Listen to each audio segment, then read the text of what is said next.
ಯೋಗ್ಯತೆ ಮೇಲೆ ಪ್ರಮೋಷನ್ ಬೇಕು, ಇನ್ನೇನೋ ಬೇಕು, ಅದು ಇದು ಅಂತ ನೋಡತಕ್ಕಂಥದ್ದು.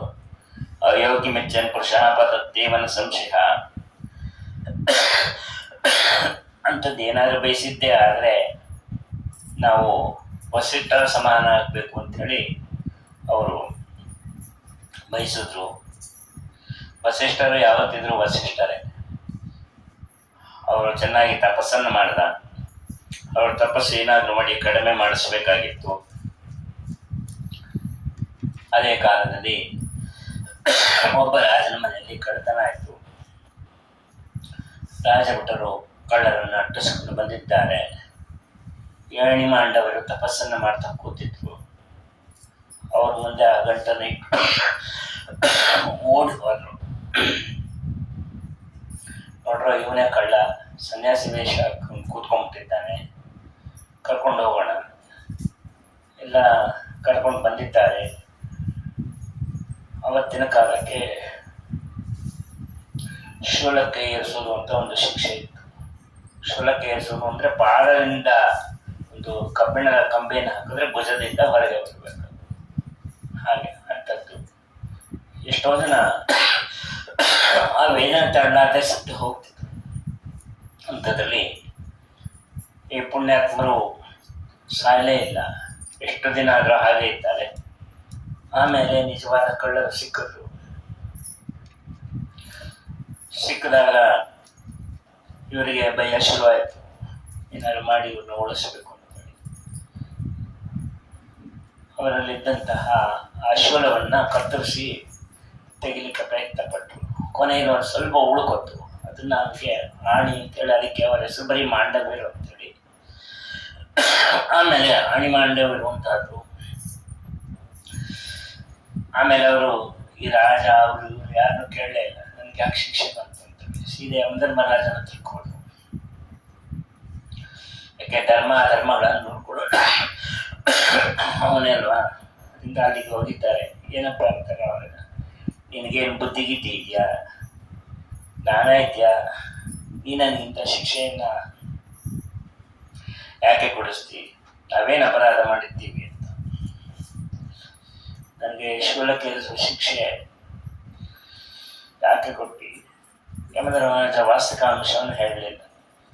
ನೀವು ವಸಿಷ್ಠರ ಸ್ಥಾನ ಇಷ್ಟಪಟ್ಟರೆ ನಿಮ್ಮ ತಪಸ್ಸು ಭಂಗ ಮಾಡಿಸ್ಬೇಕಾಗಿತ್ತು, ಅದಾದರೂ ಹೇಳಲೇ ಇಲ್ಲ. ಯಾಕೆ ಅಂತಂದ್ರೆ ಅದನ್ನ ಹೇಳ್ಬಿಟ್ರೆ ಶಾಪ ಕೊಡ್ತಾರೆ.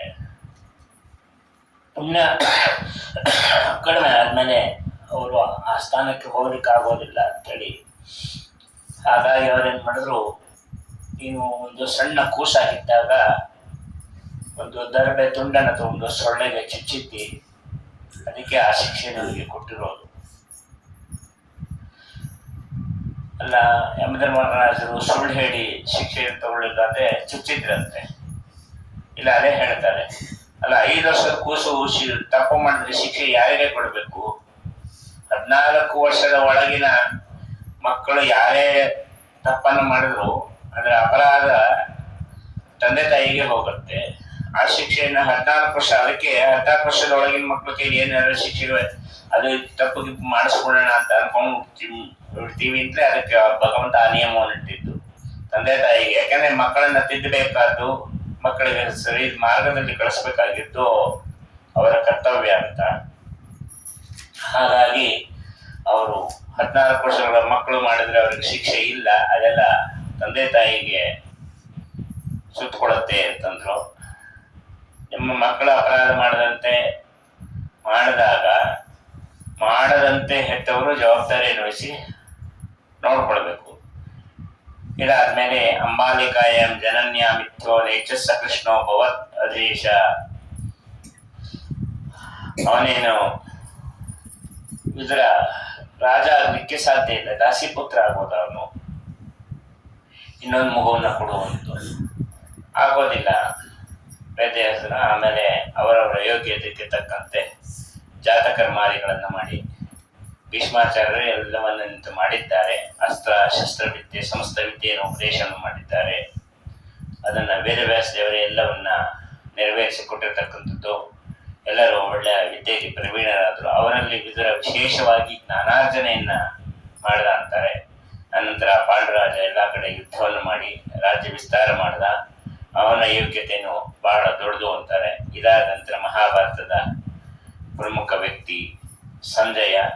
ಆ ಸಂಜಯನ ಜನನ ಹೇಗೆ ಆಯಿತು, ಏನು ಅವನ ವ್ಯಕ್ತಿತ್ವ ಏನು ಅಂತಕ್ಕಂಥ ನಾಳಿನ ದಿವಸ ಅಧ್ಯೇತಾವತಿದ್ದ ಓಂ ಸ್ವಸ್ತಿ ಕಾಯೇನ ವಾಚ ಮನಸೇಂದ್ರಿಯ ಇಲ್ವಾ ಯಾತ್ಮನಾಭ ಅನುಸುಖ